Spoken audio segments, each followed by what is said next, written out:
Salut tout le monde, ici Posthuman Gamer pour une deuxième vidéo concernant les règles de Dropzone Commander. Cette vidéo concernera les règles de transport qui sont parmi les plus importantes du jeu. Je vais donc traiter ces règles à l'aide de plusieurs exemples. Mon premier exemple concernera ici un transport maraudeur du Scourge qui contient donc 3 unités de Hunter qui sont des antigraves, donc des tanks du Scourge.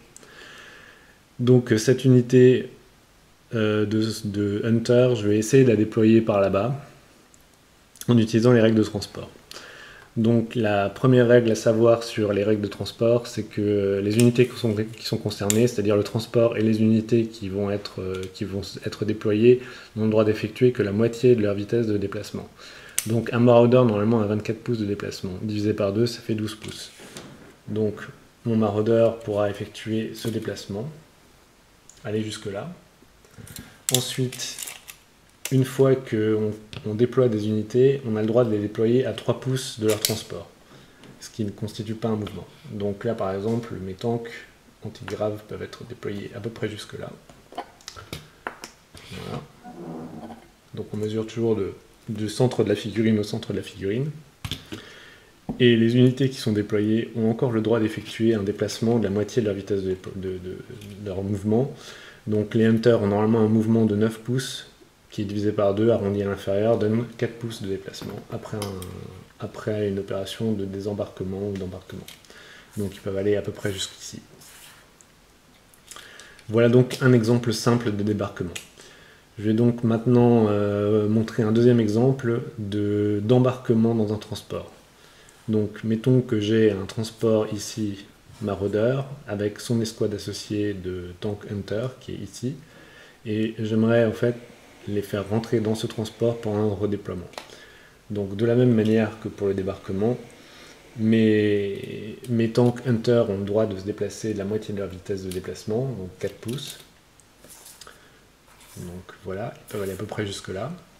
Ensuite, mon maraudeur simultanément a le droit d'effectuer un mouvement de 12 pouces, donc il peut aller au moins jusque là. Et toutes les unités, toutes les squads associées qui est à 3 pouces, donc le droit d'embarquer dans le maraudeur, comme ça. Ils sont à moins de 3 pouces, donc ils ont le droit d'embarquer. Donc il faut que les transports aériens puissent légalement atterrir pour que cette opération soit légale. Donc dans le cas du maraudeur, si on regarde sa fiche d'unité, il a une zone d'atterrissage de taille S, qui est donc le petit gabarit. Il suffit donc de le placer au-dessus pour voir s'il y a quoi que ce soit qui gêne l'atterrissage. S'il y a un élément de décor ou une unité ennemie qui gêne l'atterrissage, il n'a pas le droit d'atterrir là en fait. La pénalité d'atterrissage est déjà prise en compte dans le fait que la vitesse de déplacement est divisée par 2 lors d'une opération d'embarquement ou de débarquement. Donc il n'y a pas besoin d'appliquer encore une pénalité supplémentaire. Le troisième exemple que je vais utiliser pour illustrer les règles de transport, ça va être une opération de débarquement de 2 transports de troupes blindés Scourge contenant de l'infanterie. Donc ici j'ai un transport maraudeur, toujours, qui lui transporte 2 transports de troupes d'infanterie Scourge, des intruders. Et donc chacun de ces intruders transporte quant à lui 3 socles d'infanterie, donc une escouade de 3 socles d'infanterie Scourge. Mon objectif, c'est de déployer cette infanterie dans chacun de ces 2 bâtiments. Donc chaque intruder devra déployer son infanterie dans un des 2 bâtiments. Donc je peux faire ça de la manière suivante. On a le droit de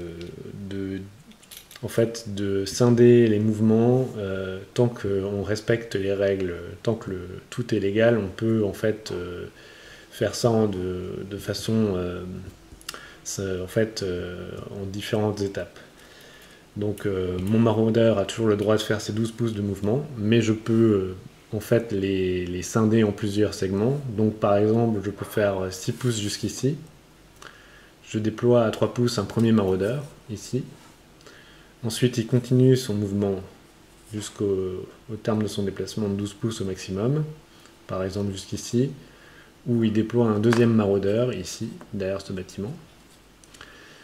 Chacun des deux intruders a encore le droit d'effectuer la moitié de son déplacement, qui est normalement de 6 pouces, divisé par 2, ça fait donc 3 pouces. Donc celui-là peut aller jusqu'à la porte, et celui-là peut aller au moins jusque là.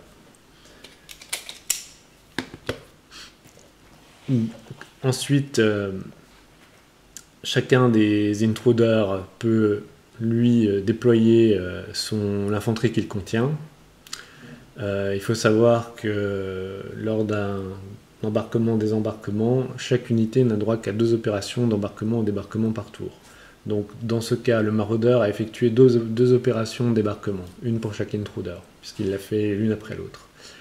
Et chaque intruder, pour l'instant, a fait une opération où il a débarqué du maraudeur. Il lui reste donc, chaque intruder a encore la possibilité d'effectuer une opération d'embarquement ou de débarquement. Donc on va utiliser cette possibilité pour débarquer notre infanterie directement dans le bâtiment.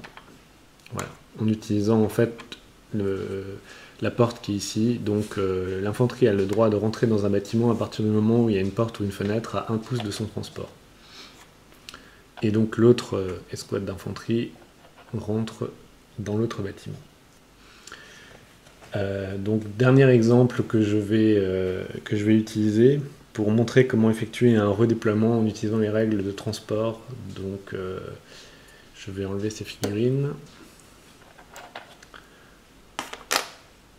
Et je ne vais garder qu'un seul intruder. Voilà. Donc opposé à cet intruder, le joueur UCM a 3 tanks. Il a 3 tanks sabres et leur transport de troupes, leur transport aérien Condor. Le tank sabre a une vitesse de déplacement de 4 pouces. Donc il lui faudrait plusieurs tours pour avoir une ligne de vue sur l'intruder et pour pouvoir lui tirer dessus. En utilisant les règles de transport, en faisant un redéploiement, il peut y arriver en beaucoup moins de temps. La manière suivante en fait, donc là les tanks sabres peuvent embarquer dans le transport Condor.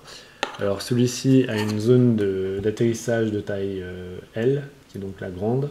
Bon, il se trouve qu'il n'y a rien qui le gêne, donc il a le droit de se poser ici.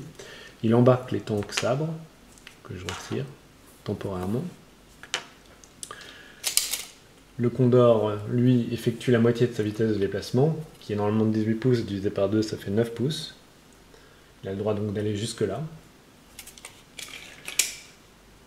Il a le droit ensuite de déployer les unités qu'il transporte à 3 pouces, donc jusqu'ici. Et les tanks sabres ont eux encore le droit, puisqu'ils ne se sont pas déplacés de ce tour-ci, d'effectuer la moitié de leur déplacement, qui est donc de 4 pouces divisé par 2, 2 pouces, pour obtenir par exemple une meilleure ligne de vue, ou pour s'abriter des tirs ennemis, donc ils peuvent aller jusque là. Donc une dernière règle que j'ai oublié d'évoquer, c'est le fait que des unités qui embarquent ou qui débarquent n'ont pas le droit de tirer pendant ce tour. Donc dans ce cas précis, mes tanks sabres n'auraient pas le droit de tirer ensuite. Ils n'auraient pas eu le droit non plus de tirer avant. Par contre, dès le prochain tour, ils auront le droit de tirer sur l'intruder qui donc se trouve dans une position très difficile. Cependant, les transports eux-mêmes ont le droit de tirer. Donc par exemple, le Condor pourrait tirer son missile s'il en a. Voilà ce qui conclut en fait cette vidéo d'explication pour les règles de transport.